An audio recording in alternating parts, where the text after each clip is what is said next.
Como ustedes saben, el adenocarcinoma de esófago es actualmente la variedad histológica predominante del cáncer de esófago y ha existido un incremento hasta de un 600% en las últimas 3 décadas en los países europeos y en Norteamérica.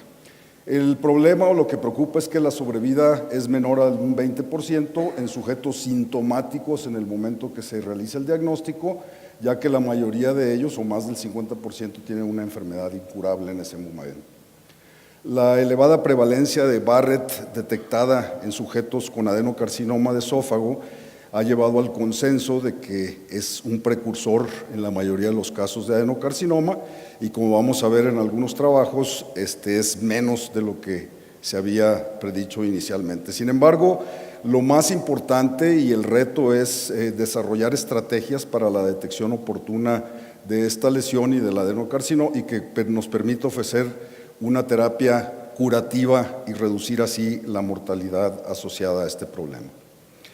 Se presentaron varios trabajos de esta tecnología que seguramente veremos en la conferencia magistral. La endomicroscopía láser volumétrica es una técnica de tomografía de coherencia óptica avanzada de última generación, por la cual se obtienen imágenes transversales y en tiempo real a una profundidad de hasta 3 milímetros y una resolución de 7 milimicras. Ha habido muchos estudios que han demostrado una buena correlación entre esta tecnología con los hallazgos histológicos en esófago de Barrett y su uso en conjunto con la endoscopía convencional o endoscopía de luz blanca, pues incrementa definitivamente la detección de displasia. De muchos trabajos que se presentaron, yo les presento que me pareció muy impactante. Son 1000 sujetos que fueron enrolados desde el 2014, o sea, no hace mucho tiempo, hasta el noviembre del 2016, de los cuales 819 no tenían hallazgos sospechosos en la endoscopía convencional inicial, y con esta tecnología de endomicroscopía láser volumétrica, 72% de ellos presentaban hallazgos de preocupación o hallazgos preocupantes. La biopsia de 450 de ellos demostró que el 18% presentaban displasia en el estudio inicial que no se había detectado, y otros 20 sujetos más durante los estudios de seguimiento endoscópico. De tal manera que los autores reportan que los datos de este registro demuestran que el utilizar endomicroscopía láser volumétrica identificó, cuando menos en esta gran corte, 81 pacientes más, o sea, un 18% más, con displasia que no se había detectado en la endoscopía inicial convencional, y un incremento hasta del 25% en el rendimiento diagnóstico para la detección de displasia durante el seguimiento. Ya de otras técnicas no endoscópicas, ya nos mencionaba ayer el doctor Valdovinos, como la enfermedad por reflujo gastroesofágico. También hay alteración se presenta disbiosis en estos pacientes. El microbioma del esófago, se compone primordialmente de microbiota oral, y se sabe que se altera en situaciones asociadas a reflujo gastroesofágico, como es el caso del esófago de Barrett. De tal manera que estos cambios en la microbiota o del microbioma del esófago se pueden reflejar en la cavidad oral, y en este estudio se obtuvieron muestras de saliva de 49 pacientes que fueron programados para estudio endoscópico de seguimiento, y 17 controles, 16 que tenían Barrett no displásico, 6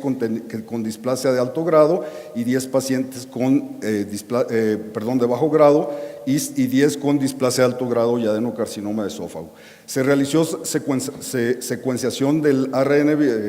ribosomal del gen bacteriano 16S, y se hizo un análisis discriminante lineal para analizar las diferencias taxonómicas entre estos grupos. Y los resultados, en comparación los pacientes con Barrett con los sujetos control, se observó que no hubo una diferencia significativa en cuanto a la riqueza microbiana y a la diversidad alfa, pero hubo un incremento significativo de los firmicutes y una disminución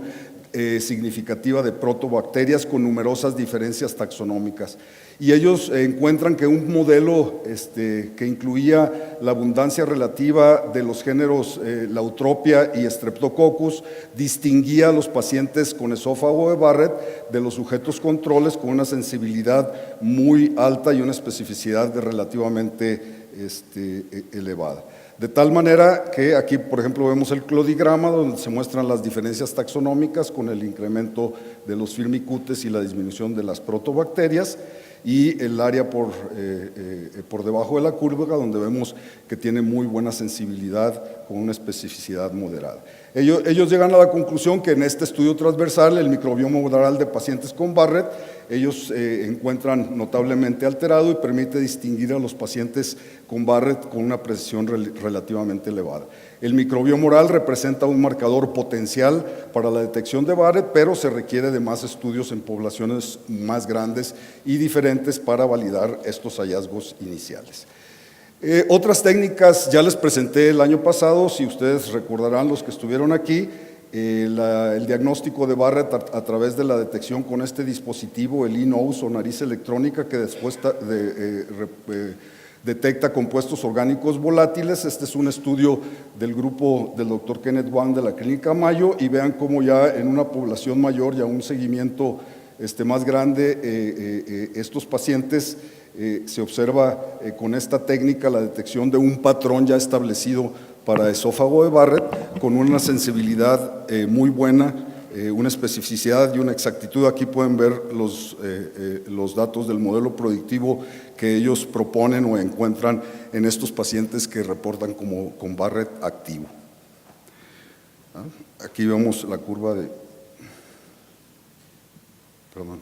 de sensibilidad y especificidad. Otra tecnología ha sido la detección de biomarcadores. Aquí se utilizó un dispositivo semejante al que ha reportado la doctora Fitzgerald la citoesponja, pero en este caso es un dispositivo de fabricación en Estados Unidos muy parecido, que es una cápsula que contiene una esponja, la cual en el estómago en menos de 5 minutos se disuelve y se libera esta esponja para hacer un cepillado de esófago, en este caso utilizando como biomarcador la mucina 2, que es un marcador sobre todo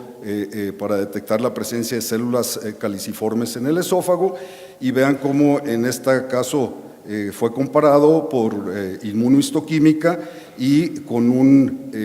una sensibilidad del 67%, pero una especificidad muy cercana al 100%, debido a que el 50% de los sujetos con adenocarcinoma fueron negativos a este marcador de mucina 2. Otro dispositivo interesante que se creó y se presentó para realizar este tipo de cepillado o toma de muestras es este balón inflable, ya que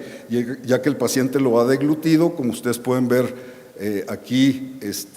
la comparación con una tableta o una moneda de 1 centavo, ya que está en estómago se insufla, posteriormente se retrae y se extrae, y en este caso ellos utilizaron la bimectina aberrantemente metilada como un marcador molecular del ADN con elevada sensibilidad y especificidad, y aquí vemos cómo ellos obtenieron estas muestras de ADN en estos pacientes y vieron que existía una sensibilidad bastante elevada para este marcador molecular. Y en el cuestionario de tolerancia de estos 66 pacientes, ellos reportaron que era bastante tolerante. En una escala de 10 puntos, el puntaje promedio fue de 1 a 2. De tal manera que tiene una sensibilidad muy buena para detectar Barrett, adenocarcinoma, y habrá que tener estudios con este biomarcador a más largo plazo. Les presento este trabajo que me pareció muy interesante. Esta es una gran corte holandesa en cuanto a incidencia de la progresión maligna del esófago de Barrett sin displasia persistente, o sea, de paciente que se diagnostica desde un principio con Barrett no displásico y que en estudios posteriores sigue con las biopsias sin demostrar displasia. Este fue hecho en Holanda, y ellos han demostrado que el riesgo de adenocarcinoma en pacientes con esófago de Barrett no displásico ha sido sobreestimado, ¿verdad? Y en esta gran corte que ellos estudian, es un estudio retrospectivo de 12.731 pacientes que tienen diagnóstico inicial de esófago de Barrett sin displasia,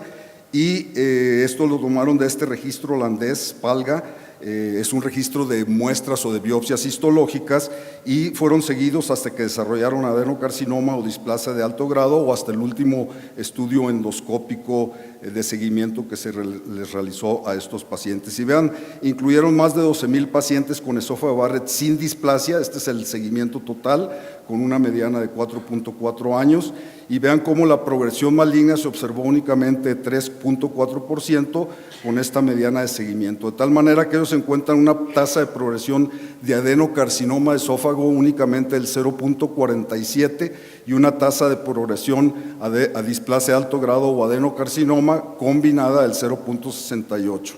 Después del primer estudio endoscópico con displasia, con esófago de Barrett sin displasia, en este seguimiento de pacientes de la primera endoscopía,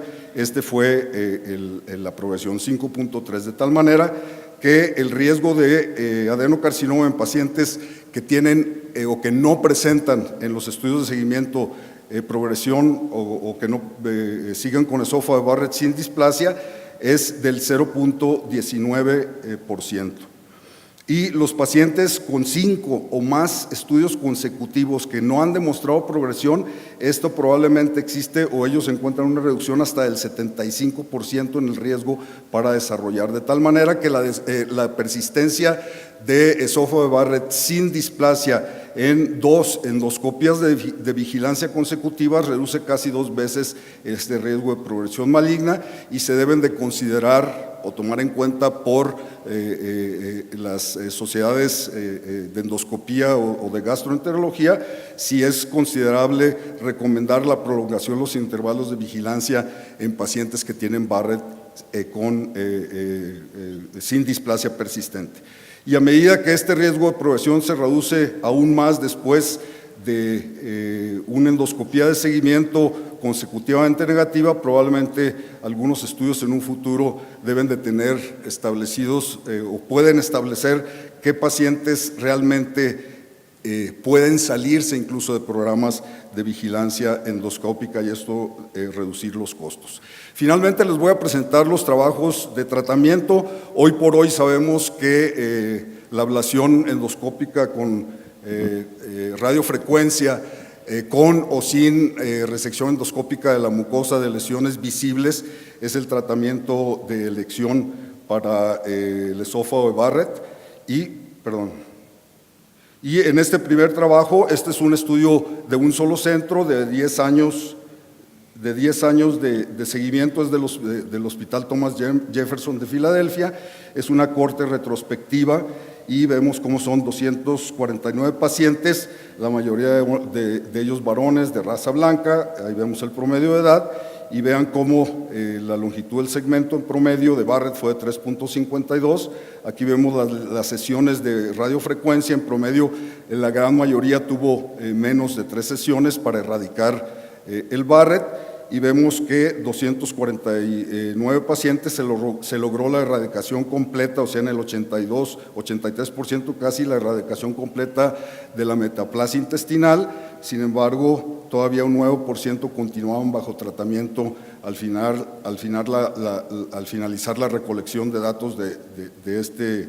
trabajo. 26 pacientes, el 8%, progresaron a adenocarcinoma, 8% de ellos se les practicó, 8 de ellos, 2% se practicó esofaectomía, y el promedio del seguimiento fue de 36.3 meses. De tal manera, aquí vemos las complicaciones. Como en todos los casos, la más frecuente es la estenosis, la cual se resuelve fácilmente con dilataciones esofágicas. Este es un estudio muy importante porque estos son pacientes que fueron tratados con radiofrecuencia. Es un estudio holandés pero son pacientes únicamente con displasia de alto grado y carcinoma incipiente o carcinoma in situ. Es el estudio a la fecha con un seguimiento mayor que se ha publicado. Este es del Centro Médico Académico de Ámsterdam, Holanda, pacientes que habían recibido tratamiento con radiofrecuencia o con resección endoscópica de la mucosa,